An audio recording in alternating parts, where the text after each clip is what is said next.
వచ్చే ఎన్నికల్లో గెలిపిస్తే తాము భవిష్యత్తులో అమలు చేసే పథకాలపై ప్రతి ఓటరుకు హామీ పత్రాన్ని ఇవ్వటం జరుగుతుందని టీడీపీ రాష్ట్ర ఉపాధ్యక్షులు జగ్గంపేట మాజీ ఎమ్మెల్యే జ్యోతుల నెహ్రూ అన్నారు.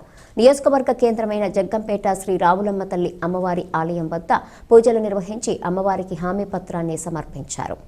అనంతరం ఆ ప్రదేశంలో మీడియాతో మాట్లాడుతూ వచ్చే ఎన్నికల్లో గెలిస్తే ఈ ఆలయ ప్రాంగణాన్ని అభివృద్ధి చేస్తామని హామీ పత్రాన్ని సమర్పించడం జరిగిందన్నారు.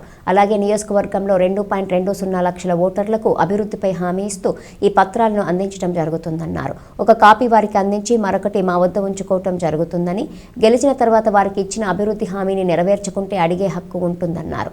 ఈ కార్యక్రమంలో టీడీపీ కాకినాడ జిల్లా అధ్యక్షులు జ్యోతుల నవీన్ కుమార్ తదితర నాయకులు పాల్గొన్నారు.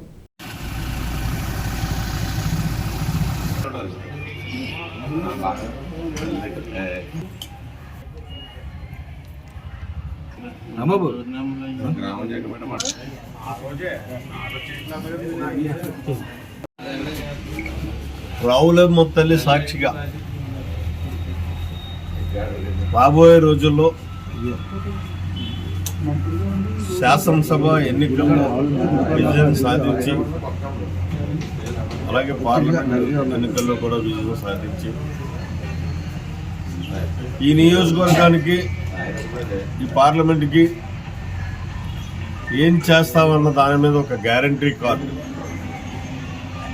ప్రతి ఓటర్కి ఇవ్వాలి అని చెప్పేసి నిర్ణయించుకుని ఈరోజు ప్రారంభించడం జరిగింది. అందులో మొట్టమొదటిగా మనందరికీ ఆరాధ్య దైవం, ఒక నమ్మకం అన్నటువంటి రావులమ్మ తల్లి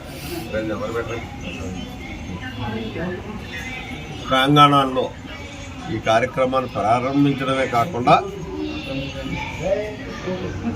అమ్మవారు ఈ విజయాన్ని మాకు చేకూర్చినట్టయితే అమ్మవారి ద్వారా వచ్చినటువంటి అవకాశాన్ని, ఈ ప్రాంగణాన్ని అంతటినీ కూడా అభివృద్ధి చేసేటటువంటి బాధ్యతను మేము తీసుకుంటామని చెప్పేసి ఇక్కడ ఈ పత్రంలో రాసి అమ్మవారికి ఒకటి ఇవ్వడం జరిగింది.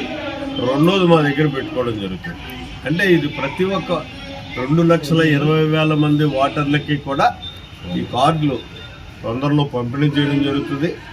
మా దగ్గర ఒకటి ఉంటుంది, వాళ్ళ దగ్గర ఒకటి ఉంటుంది.